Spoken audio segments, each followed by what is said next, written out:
आखिर ये बात साफ हो गई है कि 2027 में कांग्रेस सपा के साथ विधानसभा चुनाव नहीं लड़ेगी। ये बात कांग्रेस के उत्तर प्रदेश प्रभारी अविनाश पांडे ने साफ कर दी है कि कांग्रेस सभी 403 सीटों पर अकेले चुनाव लड़ने की तैयारी कर रही है और गठबंधन से जुड़े फैसले लेना जल्दबाजी होगा। हालांकि इसी कड़ी में अविनाश द्वारा ये बात भी कही गई कि अगर मायावती चाहें, यानी बसपा अगर चाहे तो इंडिया अलायंस में उनका स्वागत है। बसपा सुप्रीमो मायावती की तरफ से भी ये बयान आ चुका है कि वो किसी भी बड़ी पार्टी के साथ गठबंधन नहीं करेंगी। संभवतः वो चुनावी मैदान में अकेले ही उतरे, लेकिन इन सारे समीकरणों के बीच एक नया समीकरण बनते देखा जा सकता है, क्योंकि हाल ही में बिहार विधानसभा चुनाव में एनडीए की प्रचंड जीत के बाद भी बसपा खाता खोलने में सफल रही। वहीं इस लहर में सीमांचल में एआईएमआईएम ने भी 5 सीटें जीतने में सफलता हासिल करी। लेकिन चर्चा बिहार से वायरल हो रही एक तस्वीर से शुरू हुई। ये तस्वीर बसपा के बिहार की रामगढ़ विधानसभा सीट से जीते इकलौते विधायक सतीश उर्फ पिंटू यादव की है। चुनाव जीतने के बाद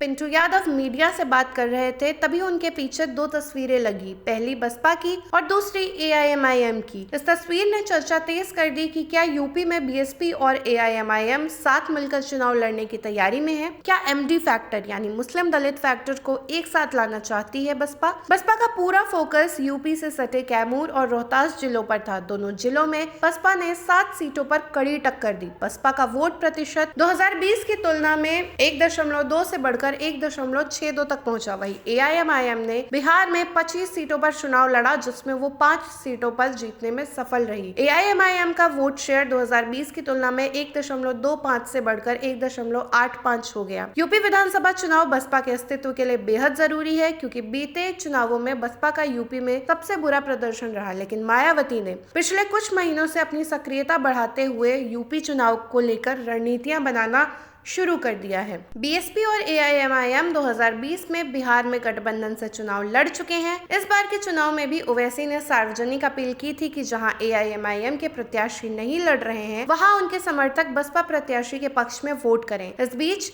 मायावती यूपी के संदर्भ में पहले ही कह चुकी हैं कि वो किसी भी बड़े दल के साथ गठबंधन नहीं करेंगी। छोटे और समान विचारधारा वाली पार्टियों से कुछ सीटों पर समझौता हो सकता है। इन्हीं सब बातों और संकेतों से यह अनुमान लगाया जा सकता है कि यूपी में मायावती और ओवैसी हाथ मिला सकते हैं। बिहार चुनाव में दोनों दलों का बैनर एक साथ बिना मायावती की मर्जी से नहीं लग सकता, ये तो साफ है। राजनीतिक सलाहकार कहते हैं कि यूपी में बसपा और एआईएमआईएम गठबंधन में उतरते हैं तो दोनों को फायदा मिलेगा। 2022 के विधानसभा चुनाव में एआईएमआईएम ने यूपी में 100 सीटों पर प्रत्याशी उतारे थे। हालांकि सिर्फ एक प्रत्याशी अपनी जमानत बचा पाया, तब मुस्लिमों का अधिकांश समर्थन सपा को मिला था। ओवैसी की यूपी में रैलियों और सभाओं में बड़ी संख्या में मुस्लिम उमड़ते थे। उनकी पार्टी को यूपी में करीब 4.5 लाख वोट मिले थे, तब वो बिना किसी गठबंधन के चुनाव में उतरे थे। वहीं बात करें बसपा की तो 2022 में बसपा को 12.88% वोट मिले थे। तो मतलब कुल मिलाकर एक ये रणनीति बनाई जा रही है कि जहां यूपी में दलित 20% हैं और मुस्लिम 19% हैं, अगर ये समीकरण बैठाया जाए तो कई सीटों पर ये खेला पलट सकता है। खासकर पश्चिम में जिस तरीके का प्रभाव रहा है मायावती की पार्टी का, उसको भी ध्यान में रखा जाएगा। तो क्या मायावती की बीएसपी और ओवैसी की एआईएमआईएम मिलकर यूपी की सियासत बदल देंगी? फिलहाल एआईएमआईएम का आधार राष्ट्रीय स्तर पर बड़ा नहीं, मगर वो उन जगहों पर प्रभावी है जहां मुस्लिम आबादी संगठित और सांद्रित है, जैसे सीमांचल और कुछ उत्तर पूर्वी जिलों में। और बिहार चुनाव में भी 5 सीटों पर उन्होंने अपना नाम दर्ज कराया। तो अगर बसपा और एआईएमआईएम साथ आते हैं तो तत्कालिक रूप से